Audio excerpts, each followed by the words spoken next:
Welcome back to season 2 of the Katie Wellness Show. I am back with more amazing tools, awesome interviews, and some great discussions to help you optimize your health, body, mind, and spirit. Not only can you use these tools every day, you can also teach them to your children and to your family members so that you can raise emotionally and physically resilient children, so that you can show up more in your life, that you can take back your personal power. Get ready to tap into your intuition. I'm so excited that you're here. You are worthy of health and of joy and of thriving in your motherhood, thriving in your life. Thank you for being here today.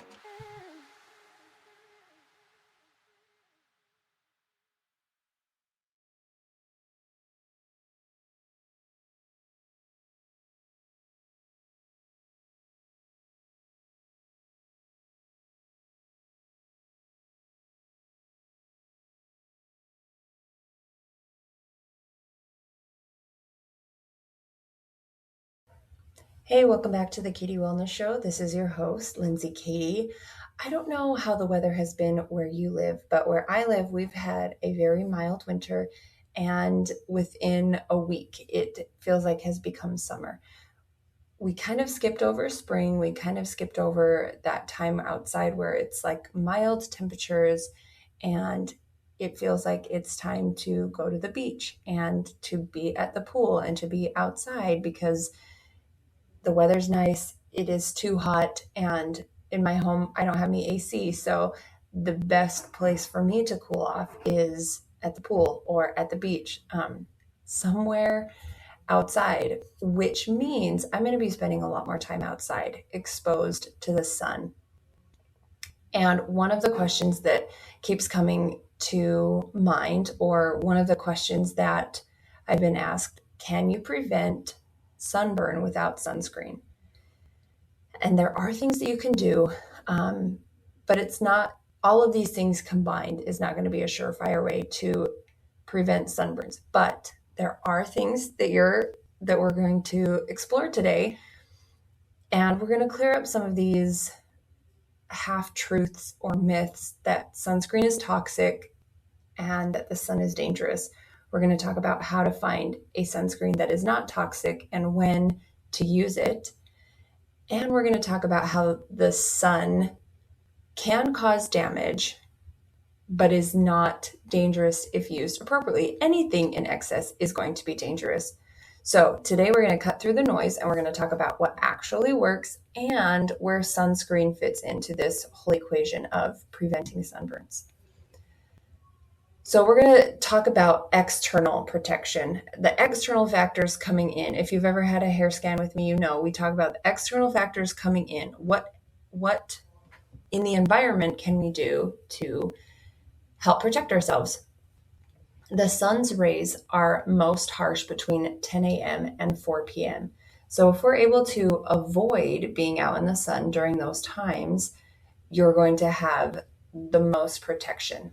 Now, if you're like me and you like a really nice golden tan, not a sunburn, but just a tan to where you get rid of your pasty white winter skin, the 10 to 11 time is probably my favorite time to be outside.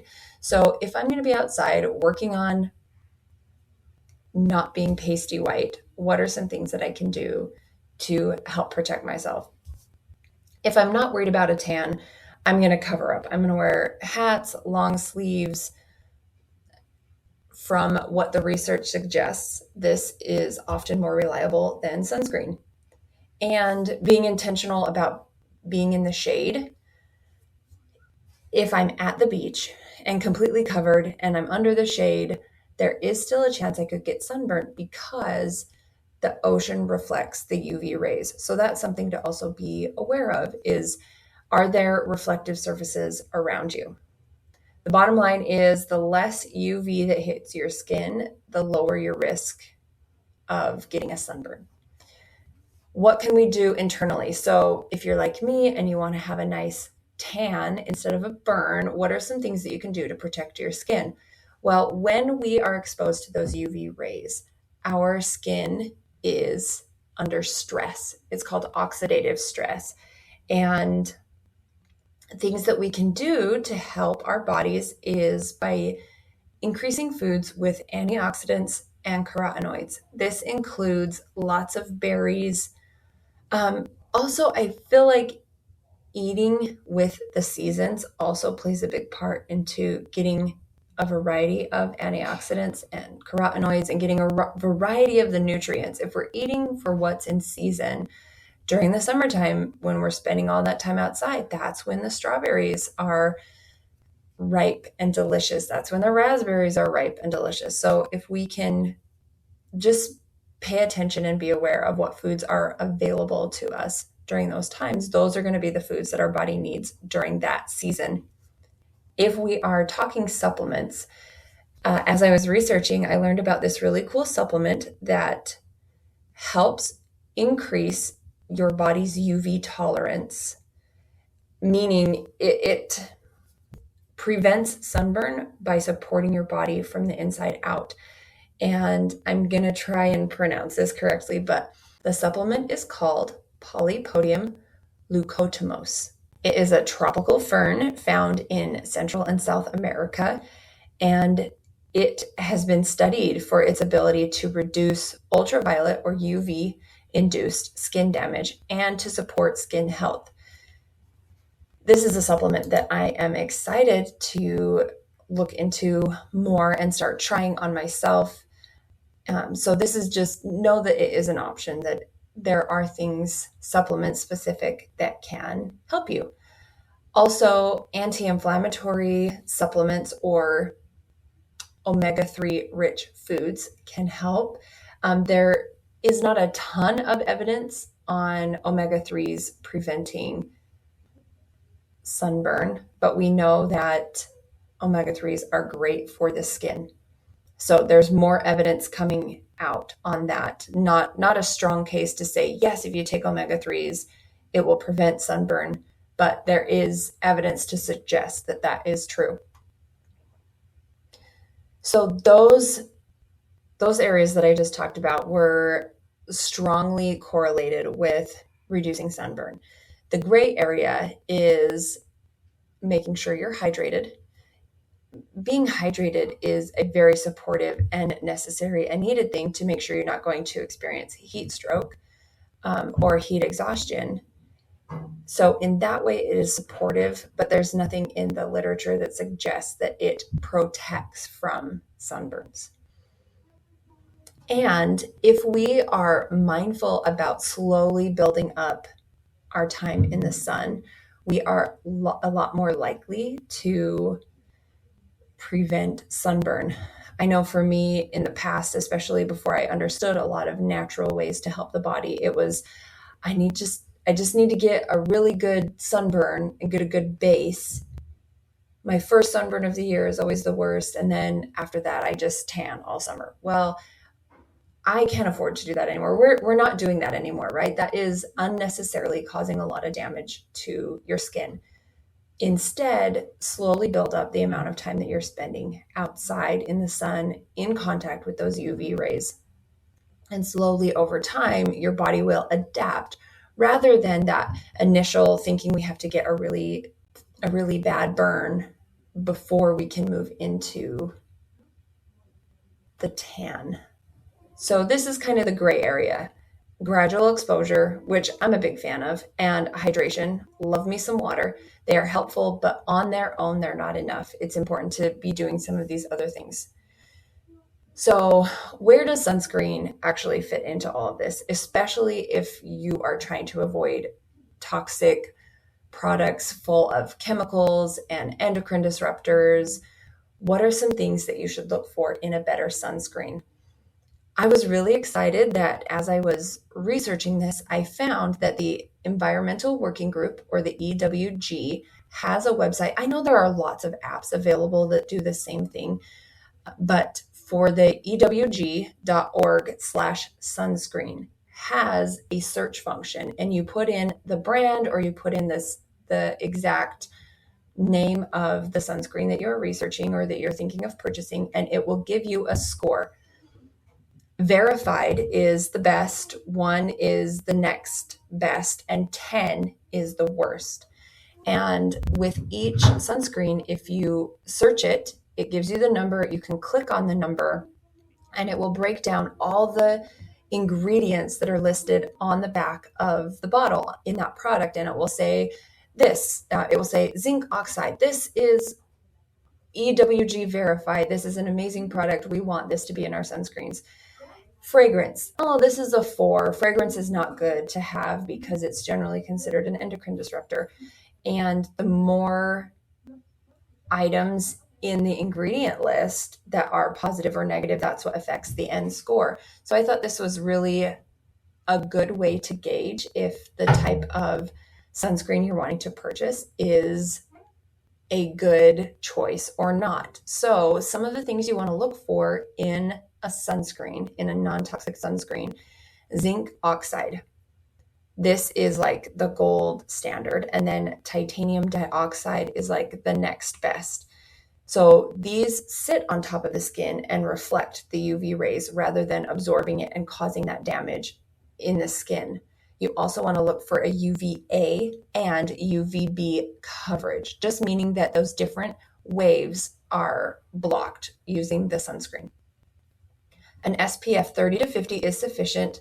Higher isn't dramatically better. It's about proper use. How often are you reapplying? Are you following the directions? Are you letting it soak in before you go hop in the pool or the water?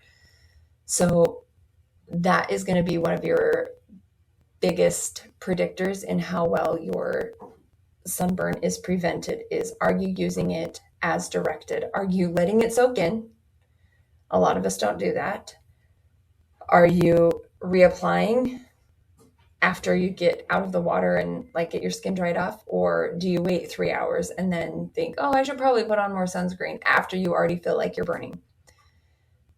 And then ideally the zinc in the sunscreen should be 15 to 25% for meaningful protection. Ingredients that you want to avoid, and like I said, that EWG website, I will link it in the show notes below. This will mark these ingredients as a higher negative. So you don't want a high score for this system. You want a low score, or you want the EWG verified. The ingredients that you want to avoid are oxybenzone. For sure, you want to avoid synthetic fragrance. And you also want to avoid oxanoaxate. This is where these are the things that are making the sunscreens more toxic. Our body doesn't know what to do with these ingredients, and they are often causing more damage than good. Now, a quick note about non-nano sunscreen versus nano sunscreen.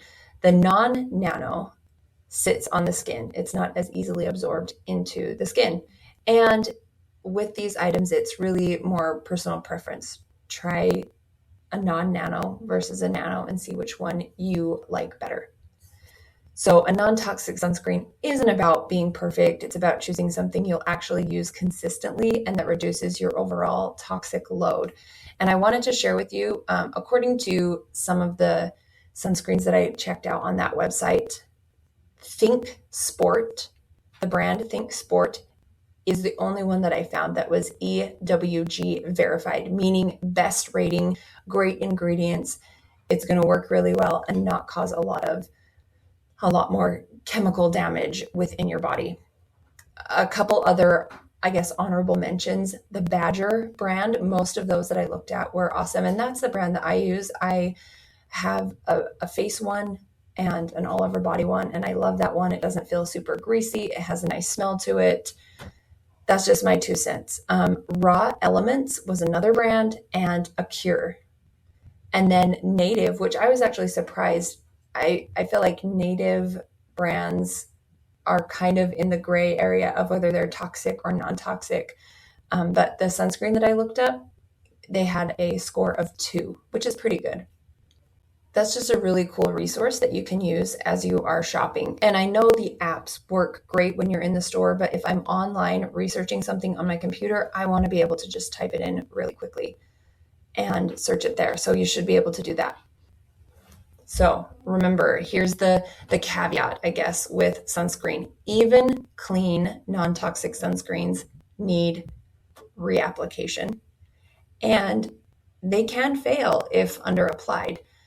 I know I've seen so many reels, so many articles out there saying how all sunscreen is bad and it prevents your body from absorbing the sun's rays, and you shouldn't wear your sunglasses and all these things. And I feel like the fear mongering is really not helpful. We want to feel like we're doing what we can to protect our bodies. And for those of you who want to be out in the sun, these are realistic things that you can be doing. So just a brief overview kind of what we've talked about. Morning sun, short exposure in the morning is going to help prevent sunburns. Avoiding that 10 a.m. to 4 p.m. peak hours. Use clothing and shade to help if you are in a situation that you can do that. I don't love to wear full clothes when I'm at the beach. So when I'm at the beach, I'm going to use mineral sunscreen for longer exposure. I'm going to stay in the shade as much as I can. There occasionally will be times where I will turn my back to the water so I can avoid those reflective rays from the water. Obviously not if my kids are in the water. And then I'm going to support my skin internally. I'm going to eat more antioxidant rich foods. I'm going to eat berries and leafy greens. I'm going to have carrots and sweet potatoes and tomatoes. I'm going to have wild salmon, flaxseed, chia seed. Those will help reduce the inflammation.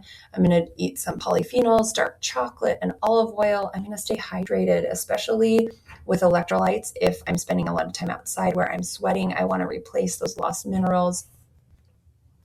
And other supplements that are known to support the skin against UV damage: vitamin C and E, zinc. These tools and resources should be used consistently, but you don't have to use the imperfection in order to gain benefits from these resources. So the overall takeaway is that you can reduce sunburn risk naturally. However, no single strategy replaces sunscreen if you're going to be out in the sun during that 10 to 4 for a long time next to the water. Like, no one strategy is going to replace it all. The goal isn't to fear the sun or to blindly trust products, right? I'm not about that game. I don't want to just blindly trust. It's understanding how to work with both. How do we find good products? How do we support our bodies externally and internally? And let's just together be more intentional with our sun habits. Let's not make it our goal to have one really good burn at the beginning of the summer. Let's start doing what we can now to build up our body's resistance to the UV rays. Start with small exposures. These are things that we can start doing now so that when it is full summertime, that we have that good quote unquote base, that we're not starting from scratch, that we're not going straight for the burn so that then we can be tan all summer long. Let's just be more intentional. That's really my biggest reason for this podcast, is just bringing awareness to topics that there is a lot of controversy online. There is a lot of fear mongering, and there is a lot of this language that we have to do things perfectly and we can't do this and we have to do this and all sunscreen is bad and the sun causes cancer. And there's a lot of fear mongering and a lot of misinformation.